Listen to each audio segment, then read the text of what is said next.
పైనున్న ఆయన స్వభావాలని, ఆయనని మార్చాలని చేసే నా ప్రయత్నాలు వ్యర్థమయ్యాక ఆయనతో సరిపెట్టుకుంటూ, ఆయన అన్నదానికి కాదనకుండా, ఆయనేమన్నా ఎదురు చెప్పకుండా మౌనంగా ఊరుకోవడం క్రమంగా అలవరచుకున్నాను. ఎంత సరిపెట్టుకున్నా మా వాళ్లని ఆడిపోసుకునే ఆయన మనస్తత్వాన్ని క్షమించలేకపోయాను. ఇంటికి కావలసినవి ఏమన్నా ఒక్కొక్కటే వస్తువులు ఏర్పరచుకుందామని ముచ్చటపడి ఏది అడిగినా, నీ బాబు ఇస్తాడా, మీ నాన్న నడిగి పట్రా, ఇలా హేళనగా మాట్లాడుతుంటే సహించలేకపోయేదాన్ని. అలా 4-5 సార్లు జరిగాక ఆఖరికి ఓ రోజు ఆవేశమణుచుకోలేక, అన్నీ నా బాబు కొనిచ్చే మాటయితే మిమ్మల్ని ఎందుకు అడుగుతాను? ఇంటికి కావలసినవి కొనుక్కోలేని వారు పెళ్ళి ఎందుకు చేసుకున్నారు? పెళ్ళాన్ని సంసారాన్ని భరించలేని వారు పెళ్ళన్నా మానాలి, లేదా ఇల్లరికం వస్తాననేనా చెప్పాల్సింది? మీరేదో ఉద్యోగం చేస్తున్నారని మా వాళ్లు 10,000 వదుల్చుకొని మీకిచ్చారు. ఇంత ఉద్యోగం చేస్తూ అత్తవారిని అడగడానికి అభిమానమైనా లేదా? కటువుగా అన్నాను. అంతే, నా చెంప చెళ్ళుమంది. ఆ సంఘటనకి దిమ్మెరపోయాను. ఈ శతాబ్దంలో చదువు సంస్కారం ఉన్న ఓ భర్త భార్యని కొట్టడం అన్నది నా ఊహకి అందని విషయానికి. అందుకే కోపం, అవమానం, ఆవేశం, దూఖం ముంచెత్తగా, కొట్టారా? మీకెవరిచ్చారు అధికారం? రోషంగా ఎగసిపడుతున్న గొంతుతో అరిచాను. నోర్ముయ్, నన్నే ఎదిరిస్తున్నావా? నీకెంత పొగరు? మరోసారి చెంప పగిలింది. ఇది వరకల్లా నోటితో చెప్పాను, ఇకపై మాట్లాడితే చేత్తో చెప్తాను జాగ్రత్త, హుంకరించారు. చెంప పట్టుకుని ఎగిరిపడుతున్న గుండెలతో రోషంగా చూశాను. అంతకంటే ఏం చెయ్యగలను? ప్రయత్నం లేకుండానే నా ఆవేశం దిగిపోయింది. ఆయనలా మాట్లాడుతుంటే ఇంక నేను అనగలిగింది ఏమీ కనపడక కన్నీళ్లు జారే ముందు గదిలోంచి వెళ్ళిపోయాను. మొదటిసారి ఆ దెబ్బ నా ఆత్మాభిమానం మీద దెబ్బ తీసింది. అన్నం తినకుండా ఏడుస్తూ పడుకున్నా చీమకుట్టినట్లయినా ఆయన బాధపడలేదు.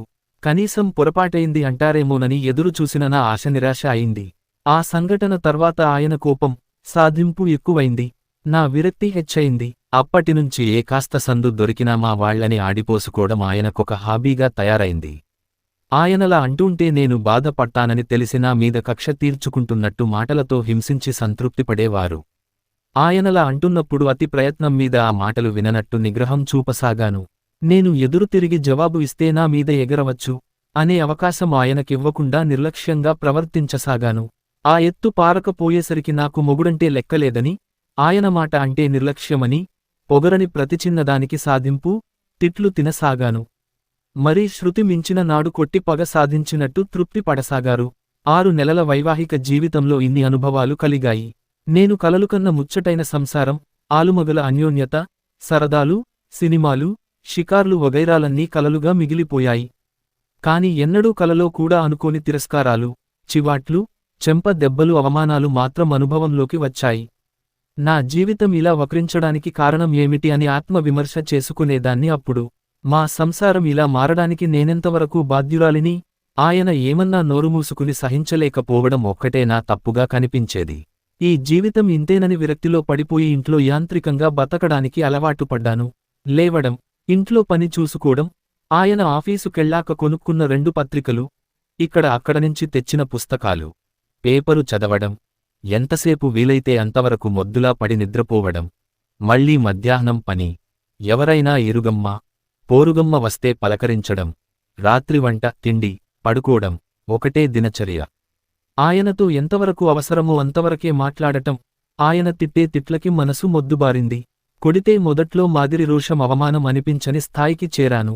ఆయన కాస్త సౌమ్యంగా ఉన్నరోజు తేలిగ్గా ఊపిరి తీసుకోవడం, లేనినాడు బిక్కుబిక్కుమంటూ ఇంట్లో ఉండడం. ఇది నా బతుకు. సినిమాకి వెడదామంటే ముందు రోజుల్లో నీవు వెళ్ళు, నాకు ఇంటరెస్టు లేదు అనేవారు. ఒక్కర్తిని వెళ్లడానికి మనస్కరించక, వెడితే ఇరుగు పొరుగు అడిగే ప్రశ్నలకి జవాబు చెప్పాల్సి వచ్చిన పరిస్థితిని అర్థం చేసుకుని సినిమా కూడా మానుకున్నాను. వీళ్ళు వాళ్ళు మహిళా మండలి అనేవారు. మహిళా మండలిలో సాధించే కార్యాలు ఏం లేవని తెలిసినా కనీసం ఆ విధంగానైనా కొంతకాలం గడపొచ్చునని ఆయనగారినడిగాను. నోర్మూసుకుని ఇంట్లో పడి ఉండు, ఏం లేకుండానే నీకింత పొగరు, అహంకారం, ఇంక ఈ అమ్మలక్కలతో కలిసి స్త్రీ స్వాతంత్ర్యాలు, హక్కులు అంటూ మరింత నేర్చుకోనక్కరలేదు అన్నారు కటువుగా. డాక్టర్, ఇవన్నీ ఒకరికి చెప్పినా అర్థం అయ్యేవి కావు. భర్త నిరాదరణ అన్నది స్త్రీని ఎంత హింసిస్తుందో అనుభవిస్తే గాని అర్థం కాదు.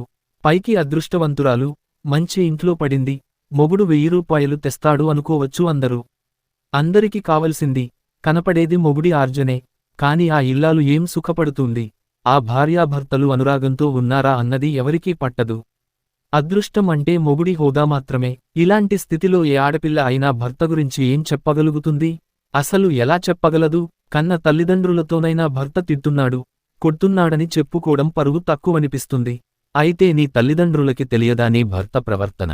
నీవు వాళ్లతో, నీ అత్తవారితో చెపితే కాస్త మందలించి బుద్ధి చెప్పి దారికి తెచ్చేవాళ్లేమో? విజయ అంది.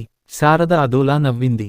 డాక్టర్, మీరు అమాయకుల్లా మాట్లాడుతున్నారు. ఈ దేశంలో ఒక ఆడపిల్లని కన్న తల్లిదండ్రులు అల్లుడికి వంగి నమస్కారాలు చేసేవాళ్లే తప్ప, అతని ప్రవర్తనని వేలెత్తి చూపి నిలబెట్టి ప్రశ్నించే అధికారం ఉన్నవారా?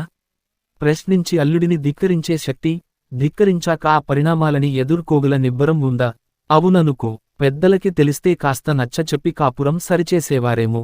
అయింది డాక్టర్, అది అయింది డాక్టర్. ముందులో కొన్నాళ్లు వాళ్లకి తెలియదు, తరువాత నేను చెప్పనక్కరలేకుండా వాళ్లకే తెలిసింది. ఎలా? కుతూహలంగా అడిగింది విజయ. ఒకసారి మా అన్నయ్య ఈయని పండక్కి పిలిచి తీసుకెళ్లడానికి వచ్చాడు. పెళ్లయిన తర్వాత ఆయన ఎన్నిసార్లు పిలిచినా ఏ పండగకీ రాలేదు. సంవత్సరాదికి రాశారు, దసరాకి, దీపావళికి రాశారు, సంక్రాంతికి రాశారు. ఒక్క ఉత్తరానికి ఈయన జవాబన్నా ఇయ్యలేదు. మొదటి పండగకి ఉత్తరం రాగానే అప్పటికే నేను కాపురానికి వచ్చి 5 నెలలు అయిందేమో. అమ్మ నాన్నలని ఈ వంకనన్నా చూడొచ్చన్న ఉత్సాహంతో, పండగకి ఎప్పుడు బయలుదేరివెడదామండి అన్నాను సంతోషంగా. ఆయన చినచిరలాడుతూ, వెళ్తున్నామని ఎవరు చెప్పారు? నేను వెళ్ళను. చాలు, పెళ్లి అంత బాగా చేశారు, ఇంక పండగకి పిలిచి తవ్వి తలకెత్తుతారా? హేళనగా అన్నారు. నేను నిరుత్తరనయ్యాను. నీళ్లు కారిపోయాను. పుట్టింటిమీద ఆశ ప్రతి ఆడపిల్లకి ఉంటుంది. పెళ్లయి వచ్చాక పుట్టింటికి మళ్లీ వెళ్లలేదు. 5 నెలలు అయింది. అందరినీ చూడాలని ఉంది. ఒకవేళ ప్రేమానురాగాల్లో ముంచెత్తే భర్తైతే పుట్టింటిమీద ధ్యాస ఉండనంత అన్యోన్యతలో కరిగిపోతుంటే అదోరకం. ఆ అదృష్టం లేదేమో పదే పదే అమ్మవాళ్లని చూడాలనిపించేది.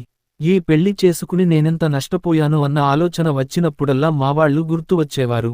అయినా అప్పుడే ఏం కొంప మునిగింది, ఇప్పుడే వెళ్ళక్కరలేదంటారు అని అడగలేకపోయాను. ఈ పండగ వంకనైనా వెళ్ళచ్చన్న ఆశ కూడా పోయాక పట్టరాని కోపం, దుఃఖం వచ్చింది. ఆ రాత్రంతా ఏడిచాను. ఆ మర్నాడు కనీసం నేనొక్కర్తినేనా వెడతానని అడిగాను ఆశగా. మహా తప్పుమాట అడిగినట్టు ఆశ్చర్యంగా చూసి, నీకు మొగుడి గౌరవంతో ఏం సంబంధం లేదనుకుంటే అలాగే వెళ్ళు. ఏ మొహం పెట్టుకుని అడుగుతున్నావు అన్నారు కటువుగా. పుట్టింటికి వెళ్లడానికి ఆయనగారి గౌరవానికి సంబంధం ఏమిటో అర్థం కాలేదు. ఏం అంత అపరాధం వాళ్లేం చేశారు? వేలు ఇయ్యలేకపోవచ్చుగాని మీ గౌరవాలకి ఏ లోటు రాదు. బొత్తిగా అంత గతిలేని వాళ్లనుకోకండి మా వాళ్ళు, పౌరుషంగా అన్నాను.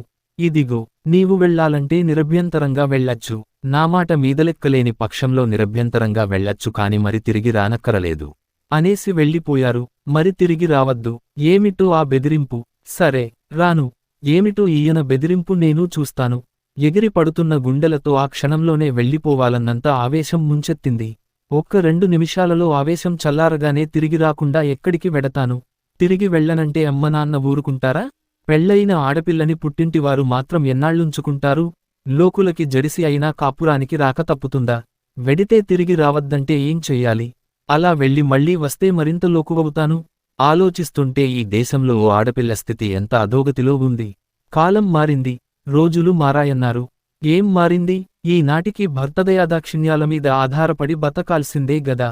ఆలోచిస్తుంటే ఏడుపొచ్చింది. అక్క, బావ వచ్చి ఉంటారు. అంతా సరదాగా గడుపుతూంటే నేనిలా రాత్రంతా ఏడిచాను అందరినీ తలుస్తూ. ఆ తర్వాత మరో 3 సార్లు మావాళ్లు పండగలకి రమ్మనడం, ఆయనకి వీలులేదంటే కనీసం నన్నేనా పంపమంటూ ఎన్నిసార్లు రాసినా ఈయన జవాబు రాయలేదు, నన్ను పంపలేదు. మా వాళ్లని చూడాలన్న కోరిక పీడించినా గత్యంతరం లేక మనసు చంపుకున్నాను. ఈయన ఈ వైఖరితో నా మనసు మరింత విరక్తి చెందింది ఆయన పట్ల. నా కంటికి ఆయనొక నరరూప రాక్షసుడు, చదువుకున్న మూర్ఖుడు, సంస్కారహీనుడు, మానవత్వం మరచిన మనిషి. మనసులో ఈ రకంగా తిట్టుకుంటూ పైకి భర్తే దైవం అన్నట్టు ఆయన మాట జవదాటకుండా కాపురం చేయడం కంటే ఆత్మవంచన మరేమిటి? నాలా బతికే ఆడవాళ్లు ఎందరో. లోకం దృష్టిలో మేమంతా పతివ్రతలం. నా మనసులో నా భర్తకి సూదిమునంత స్థానం అటుంచు. ఆయనంటే నాకు ద్వేషం, కక్ష, కసి, అసహ్యం.